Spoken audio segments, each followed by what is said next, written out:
ಗುರು ನಾನು ನಮ್ಮ ಫ್ಯಾಮಿಲಿ ಎಲ್ಲ ಧರ್ಮಸ್ಥಳಕ್ಕೆ ಹೋಗಬೇಕು ಅಂತ ಹೊರಟ್ವಿ. ಟೈಮ್ 1:30 ಆಗಿತ್ತು. ಸೊ ಅರ್ಧ ದಾರಿಗೆ ರೀಚ್ ಆಗಿದ್ವಿ.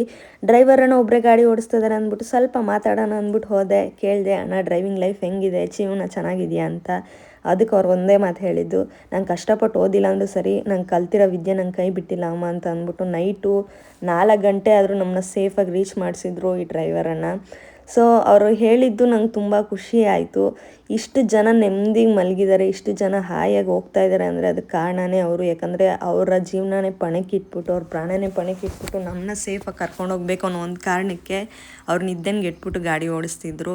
ಅದೇ ನಂಗೆ ತುಂಬ ಖುಷಿ ಆಯಿತು. ಮತ್ತು ನಾನು ಅವ್ರನ್ನ ಒಂದು ಮಾತು ಕೇಳಿದೆ, ಡ್ರೈವರ್ಸ್ನ ಚೀಪಾಗಿ ನೋಡೋರ್ಗೆ ಏನು ಹೇಳ್ತೀರಣ್ಣ ಅಂದಿದ್ದಕ್ಕೆ, ಅನ್ನೋರೆಲ್ಲ ಬಂದು ಅನ್ನ ಹಾಕಲ್ಲ ಅಮ್ಮ, ನಮ್ಮ ಗಾಡಿ ನಮ್ಮ ಕೆಲಸದ ಮೇಲೆ ಶ್ರದ್ಧೆ ಇದೆ ಸಾಕು ಅಂತ ಅಂದರು. ಅದೇ ತುಂಬ ಖುಷಿ ಆಯಿತು.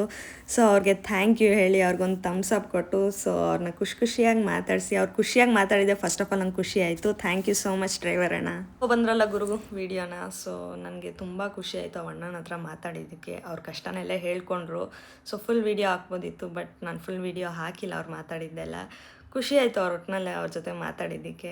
ಸೊ ಯಾರು ಡ್ರೈವರ್ಸ್ನ ಚೀಪಾಗಿ ನೋಡೋಕ್ಕೆ ಹೋಗಬೇಡಿ, ಯಾಕಂದರೆ ಅವ್ರು ಕಲ್ತಿರೋ ವಿದ್ಯೆ ಅದು. ಅವ್ರಿಗೆ ಓದಿ ಬಂದರೂ ಬರದೇ ಇದ್ದರು ಅವರು ಡ್ರೈವಿಂಗ್ ಫೀಲ್ಡ್ನ ಚೂಸ್ ಮಾಡಿ ಬೇರೆಯವ್ರಿಗೋಸ್ಕರ, ಅವ್ರ ಫ್ಯಾಮಿಲಿಗೋಸ್ಕರ ಈ ಕೆಲಸನ ಮಾಡ್ತಿರ್ತಾರೆ. ಎಲ್ಲರೂ ಅವ್ರಿಗೆ ರೆಸ್ಪೆಕ್ಟ್ ಮಾಡೋದು ಕಲೀರಿ. ನಿಮ್ಮ ಕೈಲಿ ದುಡ್ಡು ಕೊಡೋಕ್ಕಾಗಲ್ವ, ಎಕ್ಸ್ಟ್ರಾ ದುಡ್ಡು ಕೊಡೋಕ್ಕಾಗಲ್ವ, ಪರವಾಗಿಲ್ಲ, ಅವರು ದುಡ್ಡನ್ನೇನು ಬಯಸೋದಿಲ್ಲ ಗುರು. ನೀನು ನೆಮ್ಮದಿಗೆ ನೀನು ಕ್ಲೀನಾಗಿ ಅವ್ರ ಹತ್ರ ಮಾತಾಡ್ತೀಯ, ನೀನು ರೆಸ್ಪೆಕ್ಟ್ ಕೊಟ್ಟು ಮಾತಾಡ್ತೀಯ. ಆ ರೆಸ್ಪೆಕ್ಟ್ ನಾವು ಒಂದು ಪದ ಸಾಕು ಅವ್ರಿಗೆ ಖುಷಿ ಕೊಡೋಕ್ಕೆ.